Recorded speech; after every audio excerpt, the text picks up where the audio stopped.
everyone, it's Kay from Doodles and Binks, and I'm just going to do a quick vlog, and I'm going to make a air dry clay embellishment.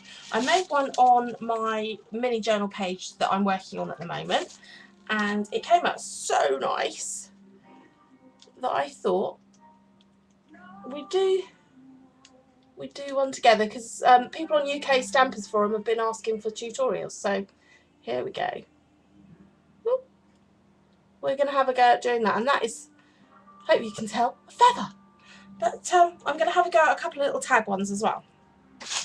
Here's one that I've been working on at the moment, which has had the perfect pearls on it, but hasn't had any metallic rub-ons. So the metallic rub-on is the thing that picks up the detail, but I needed to get sort of one step ahead before we do it. So what you need is air dry clay. Sorry about the ruffling, because I've got mine double bagged just to make sure that it doesn't dry out. So I'm using the Das modelling clay, and you can also, I think, get a brand called Delight, which is quite nice. I've used that before in the past.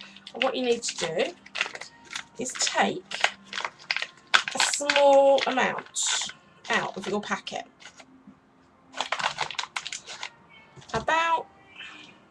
I always get too much out, sort of a round ball of it.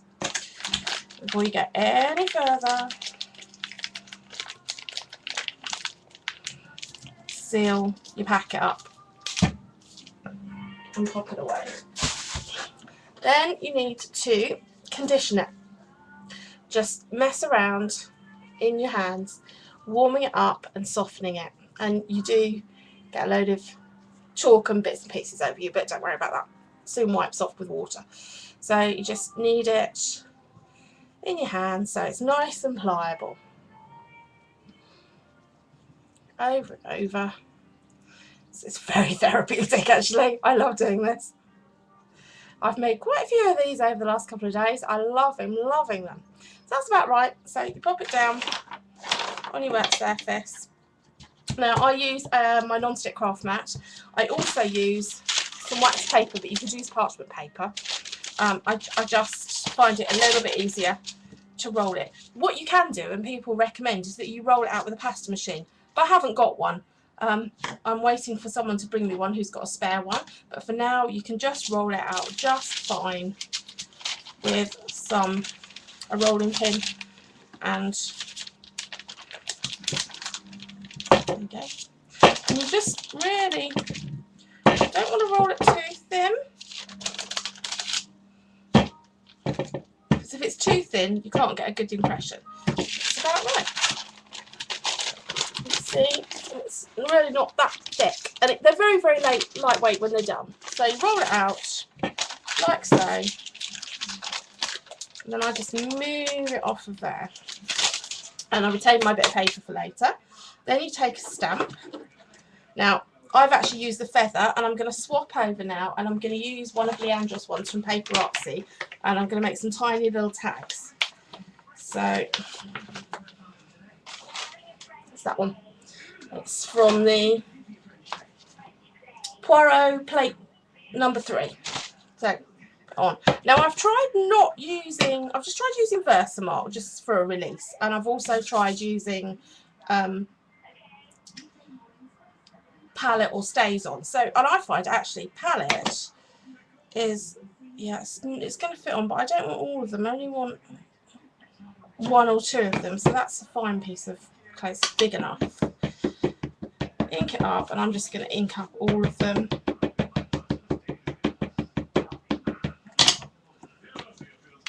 Like so. Nice and inked up. And then you push it into your clay. Put it on, and make sure you push down.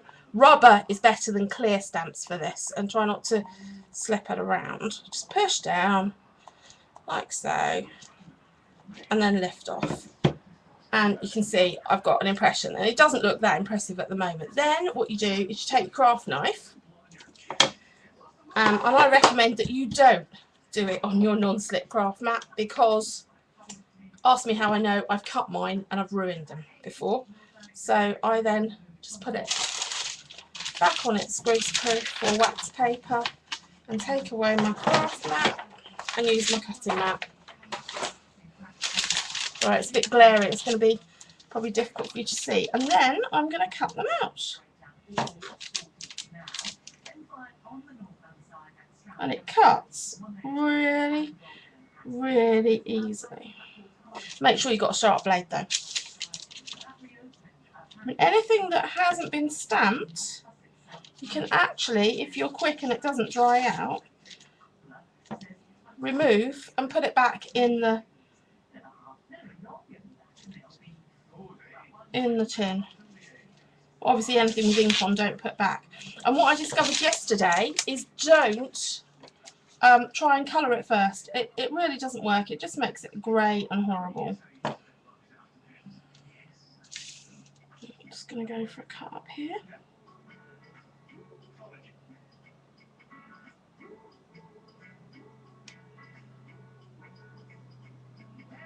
Don't try and drag it, I've discovered as well just now, because that doesn't work.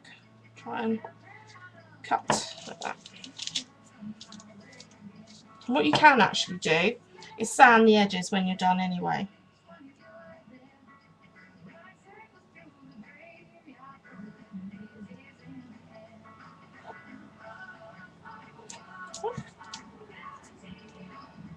And you can sort of smooth them, as long as you don't smooth down too much of your stamping.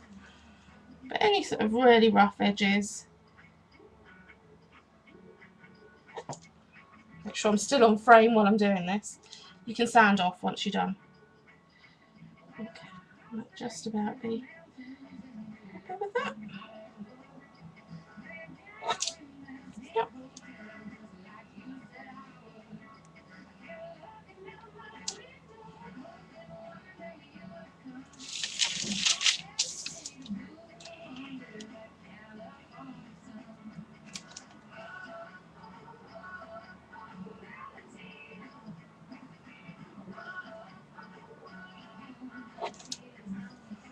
I think you can actually buy special little tools that cut, and I think if I do many more of these I'm probably going to invest in some, just to make life a little bit easier and quicker. And they're so handy for mini books and things to put on as embellishments.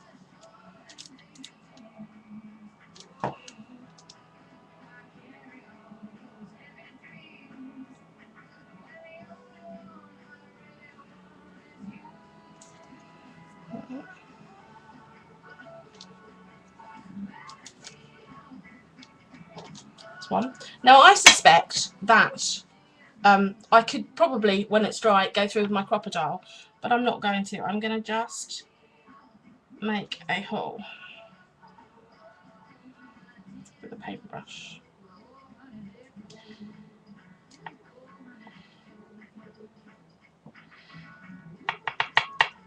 And I can sand that down when I'm done.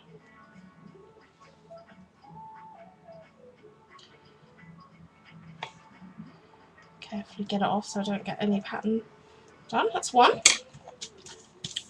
The second one. Whoop.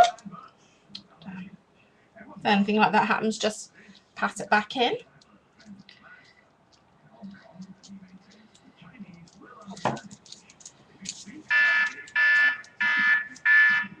Right, I'm getting short on time, so I'm going to have to come back in a minute because I want to put this on YouTube. So just quickly trim this up.